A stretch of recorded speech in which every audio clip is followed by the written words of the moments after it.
Golic and Smetty here. Tom Brady needs to stop making everything about himself. Am I right?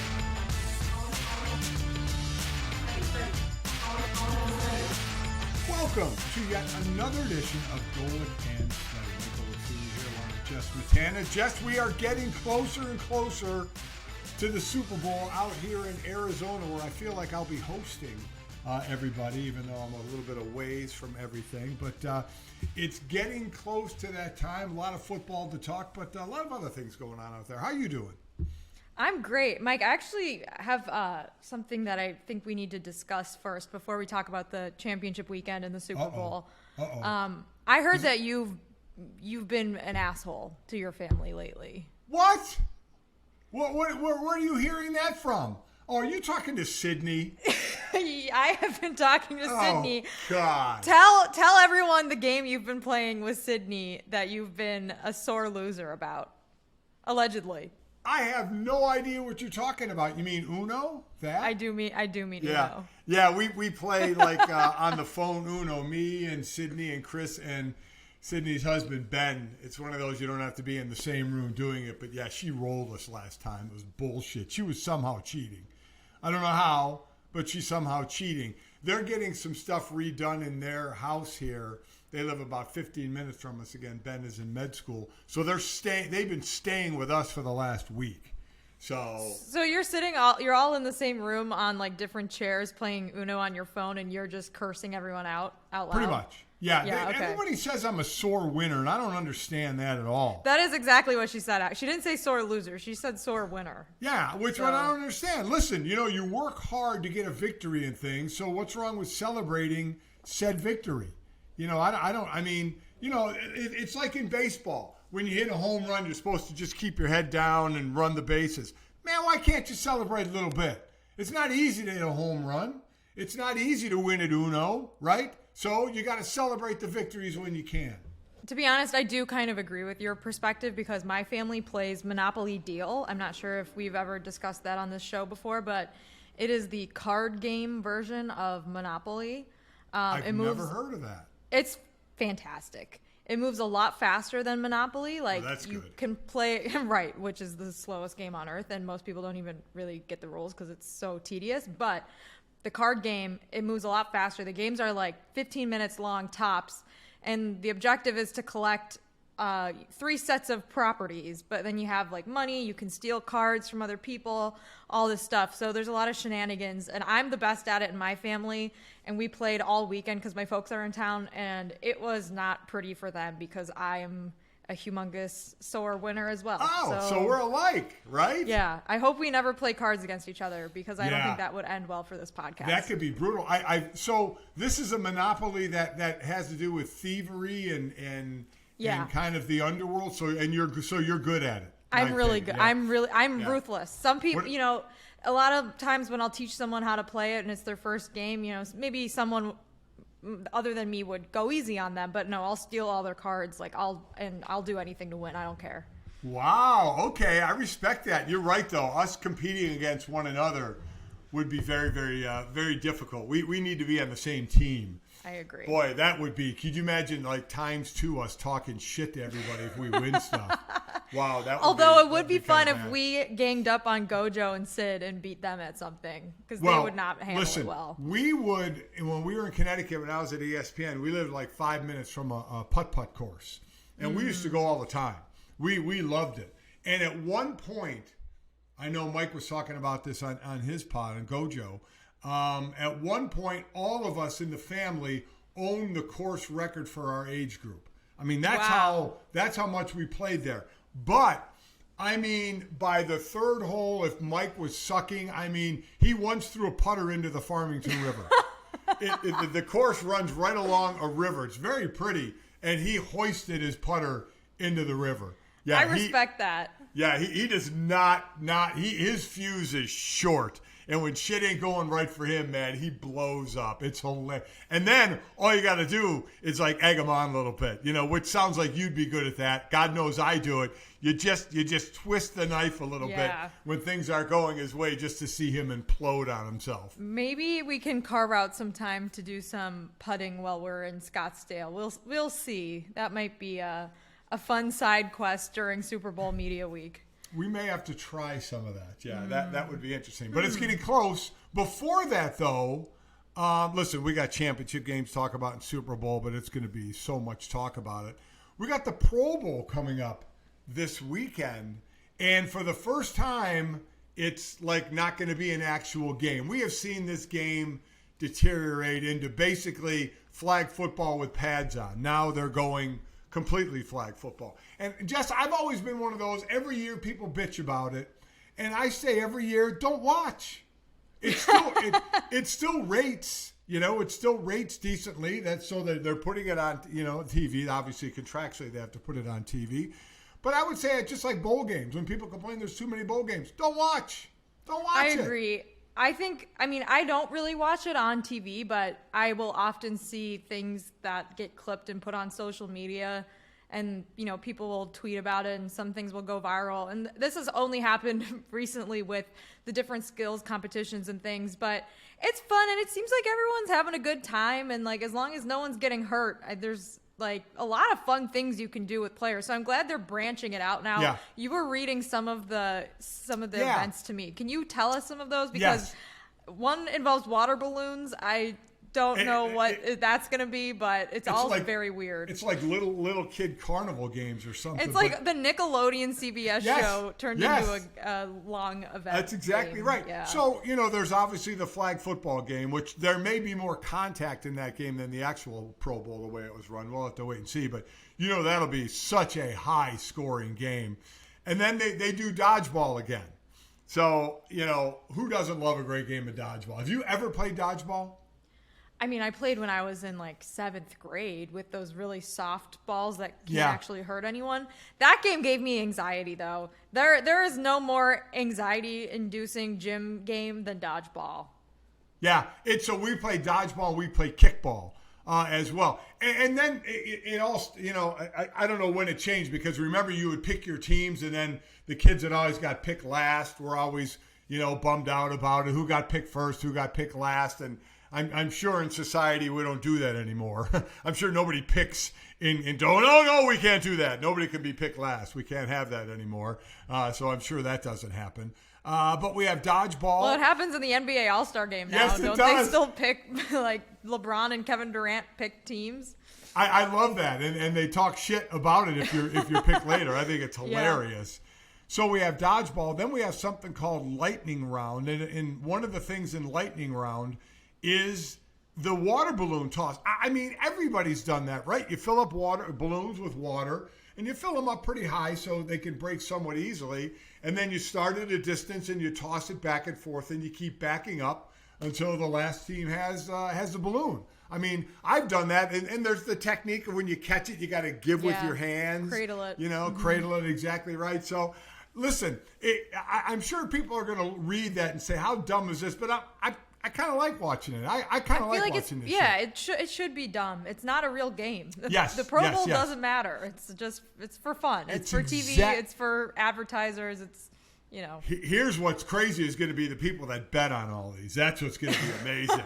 That is what's going to be amazing. And then we have players will attempt to catch punts from the jugs machine. Then we have the thrill of the spill. Players from each conference will aim at targets attached to a bucket hanging above the head of an opposing conference coach. So basically, I'm interested in this now. Let's make the coaches do embarrassing things. I think they've got me hooked. Yeah, it's almost like the dunk tank, right? But instead of sitting in a dunk tank, there's a bucket over your head full of water, I guess. Who do you want to see dunked? Because obviously Bill Belichick, if he's there, we gotta see him get dunked. He's the one, he'll right? Get pissed. Yeah, he's the one you want to see water dumped on. He will not, no matter what, will not like. I don't even know if I can think of another one. He's the one. Yeah, it's just you want to pick some of the Pete Carroll. I think Pete would kind of have fun with it. I think he would too. Yeah, so we do that. Then you have right up our alley here, not mine so much, yours. Longest drive. You smoke a drive pretty long. And NFL players, I mean, as I learned Yes. at your golf outing this summer, they're just incredibly strong They with can the hit. driver. It's crazy. I also think, now that I'm thinking about coaches I want to see dunked, the coach other than Belichick that I think would be the most pissed, and I don't think he'll be there, Shanahan. He does not want to get dunked. Oh, yeah, he didn't want to get dunked. I think that's why he wears a flat brim all the time. He's Yeah. always afraid of water. He's still features. complaining about all the calls that went against Yeah. him still, so he's still in a bad We'll get mood. to that. Yeah, we certainly will. Then quarterbacks throw for accuracy. We've seen that. Then we have a best catch where players not only try and catch a ball, but do it kind of in a, get judged in a flary way to catch the ball. Okay.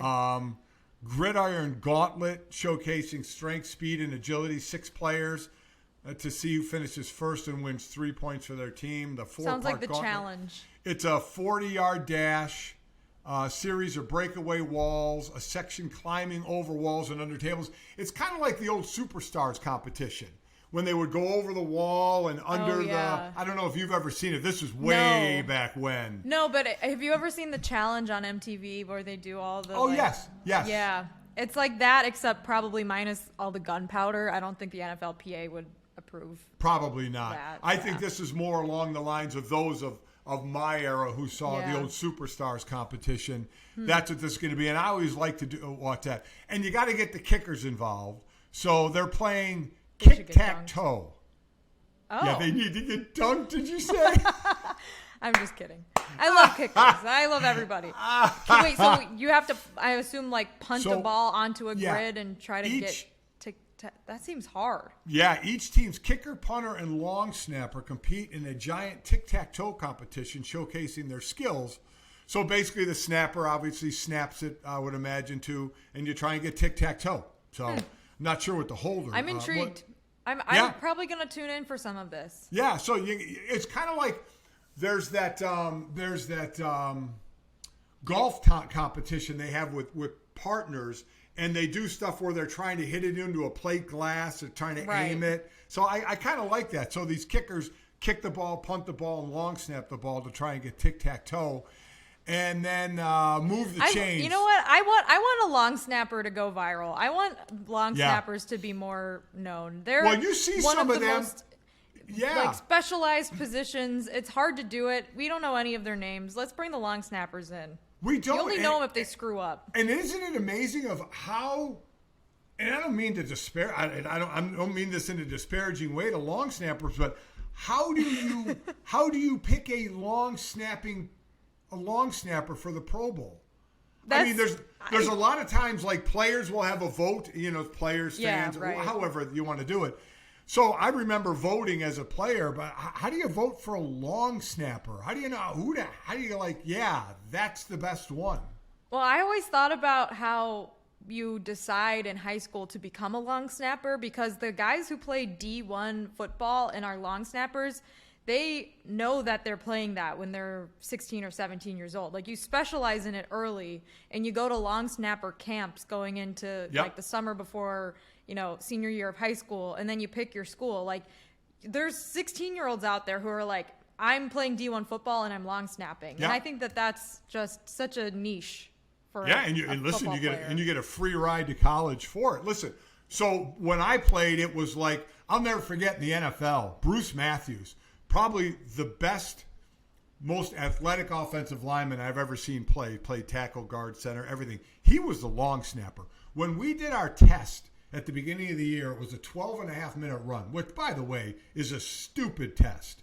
It has nothing to do with your football ability, and you have to actually prepare for a stupid 12-minute run rather than get in shape for football. It's dumb, but I digress. He would run it with the DBs. And this is a 300 and some pound offensive lineman. Wow, yeah. So he was the long snapper, and it was normally old linemen or tight ends, because the difference, Jess, was you could hit him. You used to be able to line up directly over the long snapper on punts and on field goals, and you used to be able to rope them. And we would line up. We'd line up each one of us on one of the shoulders of the long snapper and try and knock them back in, to the holder, or in a punt, knock them over and then rush straight through to block a punt. Well, that's changed, and I think that's why the position has changed. Now you get guys that are, that know they're not going to get hit. So it's really that feature of, it used to be able to, you got to snap and then you got to get involved in the play. Now you just got to make sure you snap. You're not going to get hit anymore. And then on punt, if you can run down and try and, throw your body in the way of something, that's good too. But hey, more power to anybody who's getting a full ride for it and they can do it in the NFL and get paid for it. Shout out to long snappers. Yeah, I'm with you.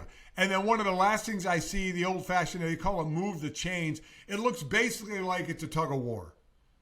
Okay. So, and who doesn't like to see a good old-fashioned tug of war, right? I do like a good old-fashioned tug of war. Yeah. Which do you think? Now, some of these tug of war obviously is a team thing. Long drive. Now there would have to be other the women involved. Best catch.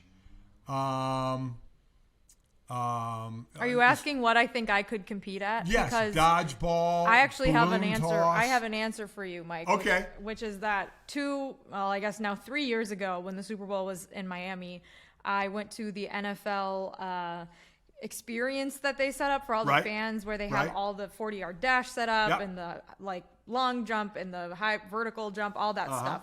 And the broad jump, that's what I was trying to think of. And I did all of those, and then I went, and there was one where you throw the football through the tire while it's moving around. Right. And Justin Herbert was entering the draft that year. So he was there on behalf of the NFL with, meeting fans and stuff like that. Oh, okay. And it was interesting. So I was like, this would be great to get for my little video that I'm going to make for Sports Illustrated. So let me go up and throw a ball with Justin Herbert. Right. And I did. And on my second try, I got it through the tire. So I think the football throwing through the tire thing, if it's only 7 or 8 yards away, I can probably do that one. Well, I think the accuracy, there's different targets at different, levels. I could do the closest points. One. So you can just load up on a lot of points and get it through that one. Okay. Nice. Okay. Do that 10 times, then I'm done. I think I would go with dodgeball. I can't throw. The pin would pop out of my shoulder and I'd get knocked out of that game. Longest drive, I got no power in my drive, so I'm not hitting it anywhere. Certainly the gauntlet thing, over the wall and under stuff, I could probably do it, but not in any kind of speed necessary to win. Tug of war, I'm a waste. I think you could throw a water balloon at someone. I could do the water balloon catch. So because I think I have nice soft hands, and I could give some give with it. That's the one that I think I would go to say that. And you'd be a sore winner after you beat everyone. Yeah, I talk major shit. Try and spike the winning balloon on the losing team. Break the water like you're throwing a water balloon at them. Yeah, I definitely would. So that's coming up this weekend. Again, I think it's fun to watch players do shit they're not used to doing. Me too. It's always fun. Stuff. Yeah. It's like a goldfish being out of their bowl. Exactly. Just remember, people, this is supposed to be fun. Okay? I mean, everybody got their wish. There's no more game. It's a flag football game. So it will be interesting to see what people find to complain about this time around, because they will. There will be something. They will. There will be something. Always want to complain. All right. Speaking of complaining, so when you finished watching these games, how much did you think about the officiating before you may have thought about the games themselves? This is probably an unpopular opinion. I thought that the officiating in the Chiefs-Bengals game was fine. I thought the call that mattered at the end of the game was the correct call. And I thought that the other egregious one that Zach Taylor was annoyed and screaming about was the repeat third down. Right. Which I thought was sloppy, and it made the NFL officials look bad, but I also think that was probably the right move to get the clock right before they called the third down. And unfortunately, none of the other referees saw the other ref running onto the field to try to stop the ball from being snapped. So I didn't think it was too terrible. What were your thoughts on that? Well, first for everybody, because the explanation took a while on that play. For people wondering what the hell went on with the extra third down play. Yeah. There was a pass play and it was an incompletion. And the ball got spotted and the clock started to run. They were running the clock. And the game clock should not be running after an incomplete pass. And nobody noticed it until not the complete back judge, but one of the back, I don't know, side judge back, one of the refs from the back, whatever. You saw him because they finally showed a clip of it. Came running in really late as the play was starting. And a lot of times, especially because when you see a play happen and a team rush to the line and they get a playoff, it can't go to review and blah, blah, blah and all that after that happened. So I think a lot of people were thinking, well, no, the ball snapped, so that play's got to count. And I heard the official talking after the game saying, no, this official was coming in to stop the play. So no matter what, we're stopping the play and we're getting the clock right. And then we'll do that play over. So I get the explanation. You cannot like the explanation. You cannot like the fact that how long it took. But according to the referees, and I haven't seen anybody dispute this, it's within their purview to stop it whenever they see there's a mistake. Right. And they happen to see this one kind of late. So what looked like an actual play running, we're like, how the hell did it stop? We saw that official running in and stopping the play. So I didn't have a problem with that. And what people do, Jess, and I know all the old linemen out there, former players, hate this as well. And me, even as a D lineman who, always says the offensive lineman holds, and I do that jokingly a lot. I hate the fact when people tweet snapshots. Yeah. When it's one snapshot and say, oh, look, he's holding. Why did they call that? It's ridiculous to do a snapshot of something and say, oh, yeah, there was a penalty. You could almost do that on every single play. Right. I think people were saying on that run by Mahomes, there was holding by the tackle, and they did a snapshot, and there wasn't. The tackle was still in front of him, and he even had his arm out. And, I mean, that stuff drives me nuts. But that call against Joseph Asai, listen, that was the right call. And I know people are saying, well, earlier – Chris Jones looked like he roughed the quarterback and they didn't call it. Listen, I don't know what to tell you. I think sometimes they call him too quickly. Right. Sometimes they call him inconsistently. But there was no doubt that call on Joseph Asai, and I know people say, oh, swallow the whistle at the end. You don't have to. But he was 2 feet out of bounds. Yeah, 2 feet out of bounds and he got shoved. I don't see how you can't call that one. I think the frustrating argument that is being made sometimes with those types of calls is like, you can't make that call and decide the end of the game. But if the ref doesn't make that call, they're deciding the end of the game. Either way, it's a critical play in the fourth quarter, setting up field position for the Chiefs to kick the game-winning field goal. If you call it or not, you're deciding what's going to happen. Are we going to go to overtime? Are they going to attempt a 60-yard kick or a 45-yard kick or whatever? But, if you want to tweet the stills, you can tweet a still of Patrick Mahomes with both feet out of bounds and Osai making contact well after the fact. Now, the other thing with that is that CBS was lingering, showing him crying on the sideline after the game. And I felt awful for him because it was a terrible mistake.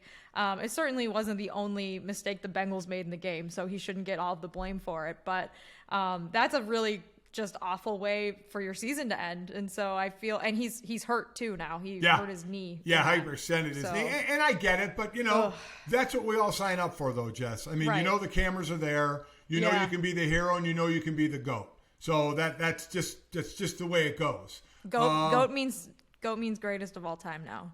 Yes. Yeah. That's true. You meant the scapegoat? I meant you could be the GOAT, the person that does the bad. I'm just trying to keep you with the parlance of I appreciate the young that very kids. much. But you're right. I mean, they are deciding. I mean, now it's a 60-yarder. They may try the field goal, but there's a lot less shot of you making the 60-yarder in the swirling winds that were going on down there and how cold it was. So it probably would have gone to overtime. And then we would have seen the new overtime rules for the postseason where no matter what happened on the first drive, even a touchdown, the other team gets the ball as well. And, a lot came out of that. You saw B.J. Hill, the defensive tackle, standing with Joseph Asai, who was answering all the questions in the locker room. But B.J. Hill was protecting him. And if somebody asked something he didn't like, B.J. Hill would be like, that's a dumb question. Next, another question. And so I think, while as a media member, you probably aren't digging that. But as a former player, I'm digging the fact that a teammate's sticking up for another. And what else went viral is Asai's teammate, Jermaine Pratt, going in the locker room after the game screaming, "Why would you touch the effing quarterback?" And he even came out and said, "I was wrong for doing that. I was in the moment. I wasn't a good teammate." And, it was a bad mistake. Joseph Asai, no one feels worse than Asai. Okay? Yeah, right. And even Zach Bengals Taylor fans, said to him, even Zach Taylor said to him, listen, and it's true, there are other plays that had an effect on that game. They always say there's 5, 6, 7, 8 plays that have an effect on the game. That one just happened to be right at the end when it would put them in field goal range, so it's the most blatant one that we see. But there are other plays that go on during the game so that you could have made so you weren't in that position. So, this guy... It happens. It brought me flashbacks of a Notre Dame-Stanford game at the end of the season that Notre Dame was basically a minute away from making the playoff and got called on a defensive penalty, and then Stanford was able to kick a game-winning field goal with like 1 second left. It happened in 2015. It's happened to every team before. But there's, like you said, there's other plays in the game that mattered. If the Bengals really want to be upset, look to the amount of pressure the Chiefs were able to put on their offensive line. And I know they've battled injuries, but I think that was the difference maker. And that was the thing people were looking for before the game started. How was the Bengals offensive line going to protect Joe Burrow and keep the pocket clean? And Chris Jones had a monster game. Frank Clark had 2 sacks. The Chiefs just they ate that offensive line up. And I thought that was a bigger difference maker than the call at the end of the game was. Yeah, listen, I mean, they dealt with that line last year, right? I mean, they dealt with the same thing last year. Burrow was the most sacked quarterback going into the playoffs. Then I think it was against Tennessee. He got sacked 9 or 10 times. And then certainly in the Super Bowl, he got knocked around. So, I mean, they revamped their line to the point of, and even he was sacked 13 times in the first 2 games of the regular season this year. And then there was probably the last handful or so of the games where he never got sacked more than twice. He got sacked 5 times against Kansas City. Well, remember, Kansas City was second to Philadelphia in sacks for the season. And now you have the top 2 sacking teams matched up in the playoffs, which we'll get to. I mean, that was incredible. Plus, we have next week to talk about the Super Bowl as well. But I can't wait. This truly is going to be a game decided by the lines of scrimmage, and I can't wait to get in and talk about that. So the Chiefs get the win, 23-20 in that one. That was the better game, even though there was some officiating in there that we were like, oh my God, kind of shaking our head at. But it was definitely the better game because that NFC game, San Francisco going to Philadelphia, we were all waiting. Could Brock Purdy be the first rookie to ever be a starting quarterback in the Super Bowl? I think there had been 4 others that had played in their respective championship game. Nobody ever made it to Super Bowl. And you could see on that hit he got, Jess, when he took that shot as his arm's going forward, right in the forearm, that really put all the stress on the elbow. And as we found out, he basically has, what the pitchers get in Major League Baseball, and is probably going to need Tommy John surgery. Either way, he's going to be out for about 6 months. Yeah, I felt terrible for him because this was like his moment, right? Everyone had been waiting to see him on the road against the Eagles. Is this rookie quarterback who's led the 49ers to the NFC Championship for real? Can he pull it off? And then he got hurt, which is the worst possible way to, gauge anything from the 49ers after that or from Brock Purdy. And then Josh Johnson, who's been on, I think, 23 professional football teams, including the 49ers several times, came in and then he got hurt and then Purdy came back in, and I feel bad for him. I mean, I know like the now the NFL topic du jour is who's going to be their starting quarterback next season, which I guess we'll see what happens, after the season with any free agents or Tom Brady or trading Jimmy G or whatever. We'll definitely chat about that. We'll get to all of that. But yeah, I mean, I thought it was a bummer because I did really want to see both of these teams battle it out at full strength. And unfortunately, the Eagles didn't really have to do much. I mean, they barely had to throw the ball. They won easily, and that was that. Yeah, and the one thing that's interesting about it is in that game, Jalen Hurts still didn't look great. So you have Jalen Hurts coming into the Super Bowl with the shoulder, and you have Mahomes coming into the Super Bowl with the ankle that you saw he kind of, tweaked up a little bit in that one. So at least they both have 2 weeks to kind of recover from that, which is good. they'll be able to get a couple weeks of rehab in. Mahomes, by the way, playing on one ankle, had 326 yards, 2 touchdowns. He was 29 for 43. He scrambled at the end of the game with that play we were just talking about to get the first down and to set up the game-winning field goal. He played incredibly with one working ankle, and I was extremely impressed by him. It was just watching him play and knowing he was hurt and that you still trusted him to have the ball, minus the one weird fumble. But you know, I think that was him not being full strength and not being able to really have all of his weapons. Other than that, he played really, really well. He did, and you mentioned other weapons. 3 of their receivers got hurt in that game. Now, it looks like they'll all be back for the Super Bowl because you'd like everybody to be at full strength. And that fumble, man, I thought when he reached in with his right arm, Jess, everybody fell on it. I thought, oh, my God, this dude has got a bad ankle. He just got his shoulder wrenched in there. But, he came out of it looking great. He really did. And for the Eagles, Jalen Hurts didn't play a great game, but as I said, going into the championship weekend, the 2 most complete teams are in the NFC. The better quarterbacks are in the AFC. Mm-hmm. And now you would say the same here. Mahomes is the better quarterback. Jalen Hurts had a monster year, but Mahomes is a better quarterback. But overall, I think going into this, I'd say Philadelphia is the more complete team. We'll see what happens in the game. And like I said, we'll have time to talk about that next week. But you know, it's a shame because I was really looking for a monster game there with that San Francisco Eagles game, especially with Brock Purdy. But let me just do this real quick for you. Because we mentioned Josh Johnson. Josh Johnson got drafted in 2008 in the 5th round by Tampa Bay. This is Josh Johnson's road since he got in the NFL.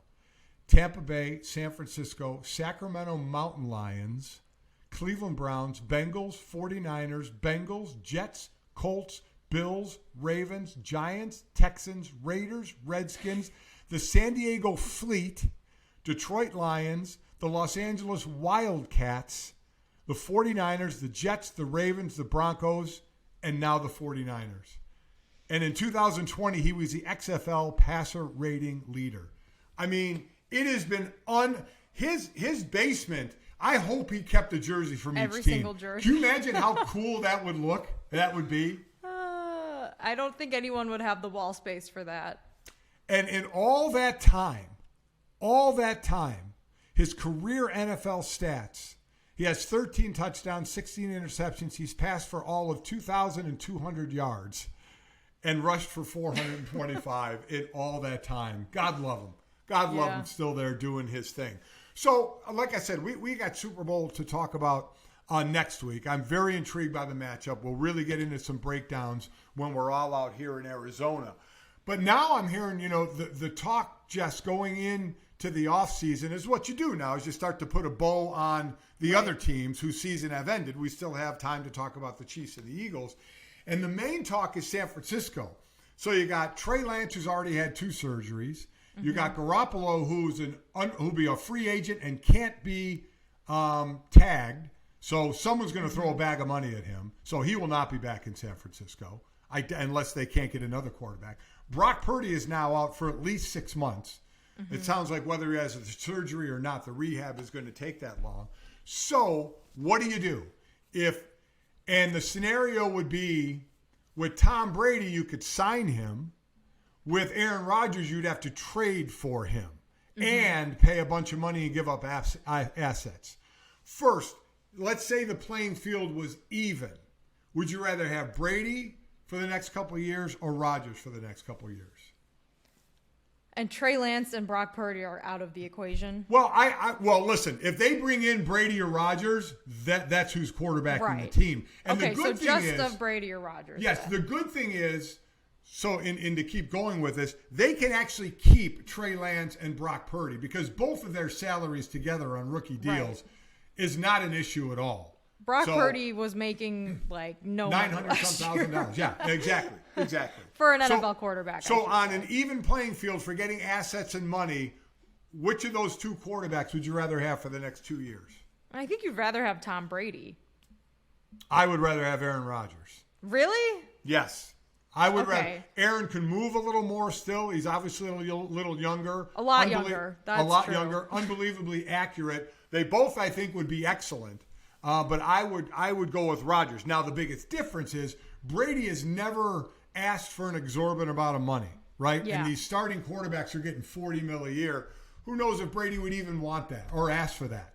Because he likes to. He's in this for the Super Bowl. So he knows he needs players around him.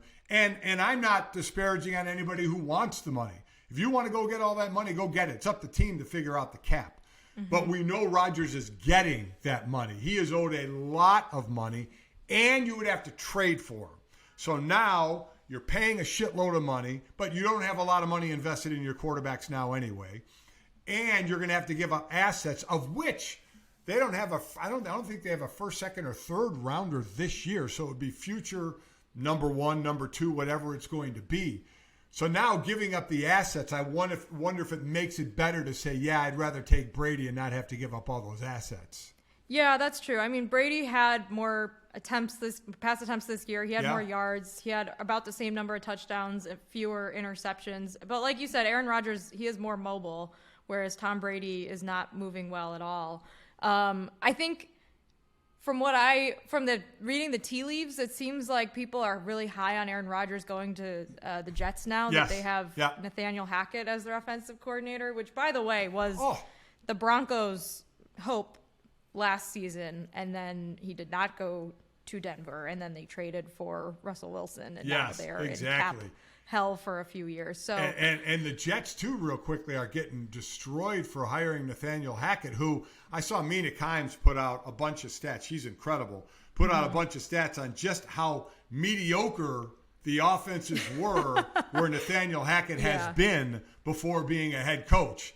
That they never rated very high at all. So a lot of people kind of scratching their heads. And Robert Saleh is saying the right thing. You made the hire. It's like, hey, don't judge someone how they can be a coordinator by how they were as a head coach. It's a different ballgame, which it is. But he didn't seem to have a very good track record as an OC either.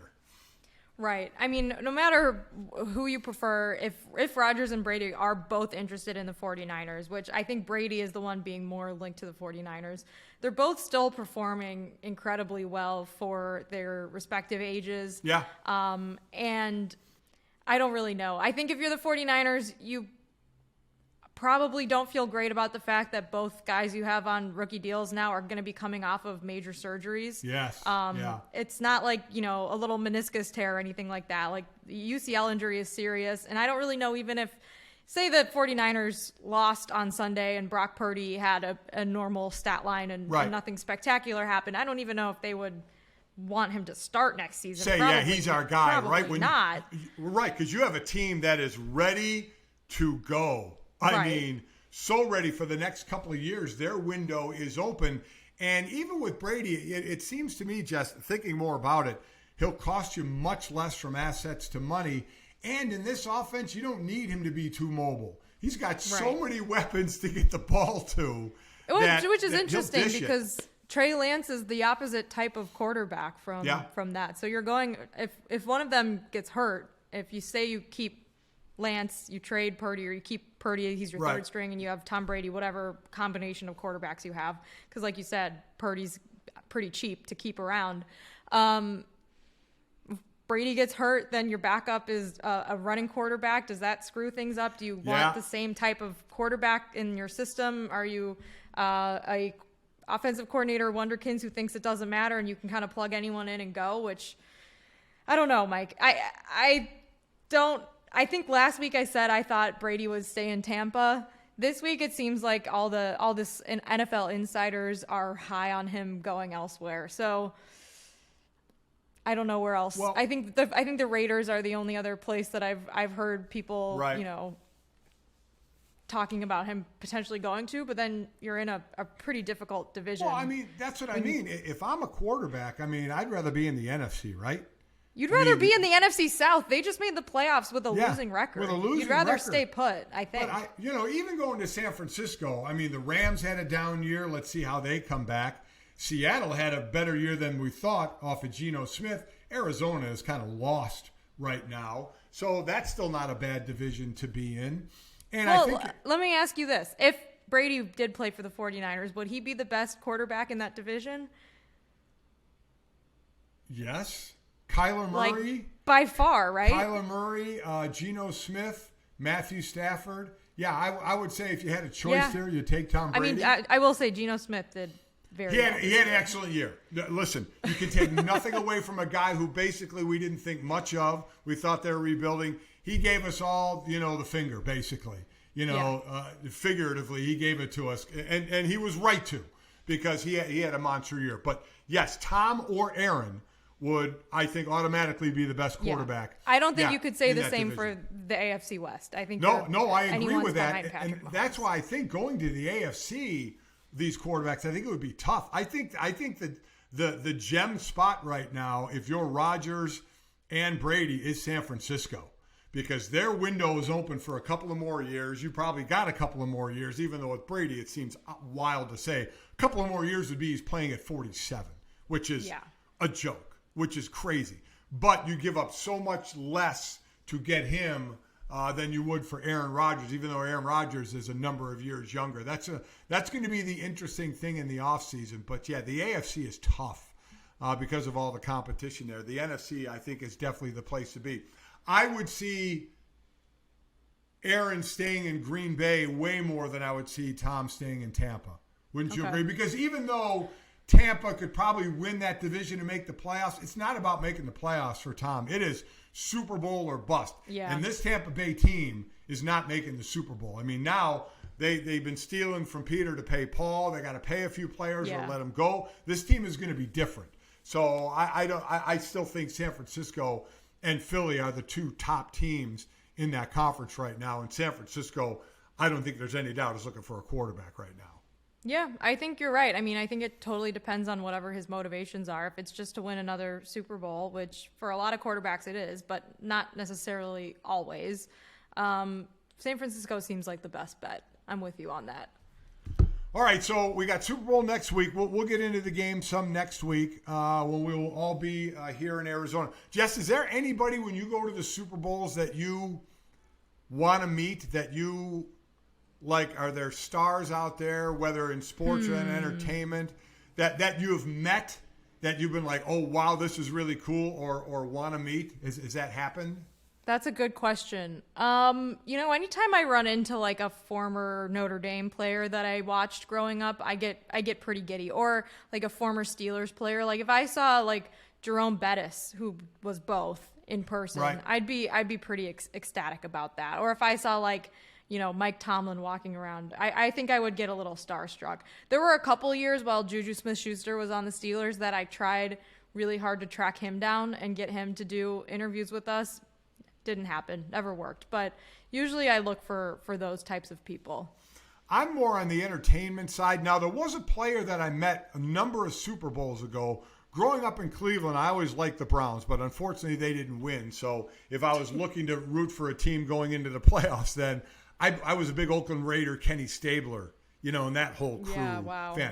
But I'd root for the Browns, and one of my favorite players was Leroy Kelly, the running back. And you probably don't know who he is. It's years ago. Man, when I was growing up, it was Leroy Kelly, man. And I'll be damned that I was born out to in dinner. 1942. Yeah, it's been a while. Yeah. So I was out at dinner one time at a Super Bowl and passed some other guys that I had known, former players, and stopped to talk. And I look, and there was Leroy Kelly. And I introduced myself, and that was like, wow, that was a really cool thing for me because that was kind of my childhood watching him. So that was neat. He was very, very nice, which was very cool. Other than that, it's been more entertainers. Like at this one, I'm going to an event. It's a small event that Blake Shelton is performing. So I'd imagine I'll get a chance to meet him because I'm big into country, met a lot of the country guys, men and women. I have not met Blake Shelton. So Chris and I were going to go to this event, and Blake's performing. So I look forward to meeting like those types of people, and also being right on the field because I'm working the sideline for Westwood One. Humble brag. I know. Me and Laura Oakman will be on the sideline, and Kevin Harlan and Kurt Warner will be in the booth. So last year I was on the sideline for that. First, remember when The Rock did that thing on the field? Yes, I do remember. And when he was coming off the field, we ended up chatting for a couple of minutes. So that was cool because, Wow. man, years ago, he would come in studio at ESPN to come on Mike and Mike. You guys are old friends, yeah. Yeah, yes, we're old friends, and I try and make sure everybody knows that. And then I got to be right there for the halftime show, with Jay-Z and Eminem, and I mean, it was incredible. And this year, Rihanna. So I get to be right down there. And I just looked at like all the stars who will probably be on the field before the game where I'm going to be. For Kansas City, Paul Rudd, Eric Stonestreet from Modern Family, Rob Riggle. These are Kansas City guys. I know there's others. And then obviously in Philadelphia, Bradley Cooper. Yeah. Miles, I forgot his first name. He was in Maverick. Miles Teller. Miles Teller. Yeah, Miles is his first name. Miles Teller. The Always Sunny gang is usually around there too. Yes, I don't know if you watch that show. I do. Oh yeah. I feel like you are someone that people want to meet when they go to the Super Bowl. Oh God, no. Yeah. Really? That's nice of you to say, but I don't know. I mean, my dad would be really excited to meet you. Well, that which makes he has, one. But yeah, I know. Yeah. There's a lot of people like my dad out there. Your dad and I are like old friends now.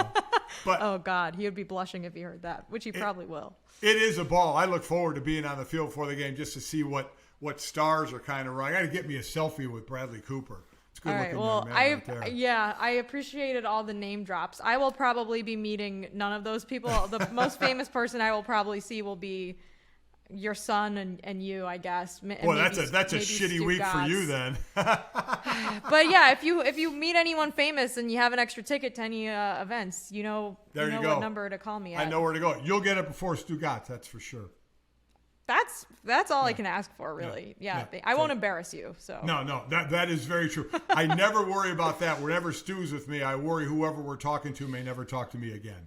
He's gonna ask Blake Shelton to perform at his daughter's wedding someday, or ask him to do something for him. And I would walk away from Blake Shelton and Stu if they started talking. I would walk away without question. All right, so next week we're here. We're together for the entire week. We'll be down at Radio Row doing a bunch of stuff as well. We'll get into way more of the breakdown of the Super Bowl. So what Super Bowl, do you know what Super Bowl number this is for you, Jess? How many I've been to? For the week, Super Bowl week and such.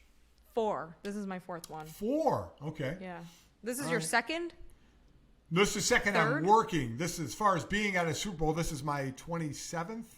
Okay, second you're working, though. Second, my working. I always left on Saturday. I never stayed for the game, even though, ESPN would occasionally ask, you want to be credentialed? And I'm like, no. And it's I don't want to deal with the airport on Monday morning. No, do not. But working the game, being on the sideline, actually being part of the broadcast team, there's no way I'm turning that down. So, I mean, it's a lot of fun. It's very, very cool. So that'll be next week. We'll talk to you next week, all from Arizona.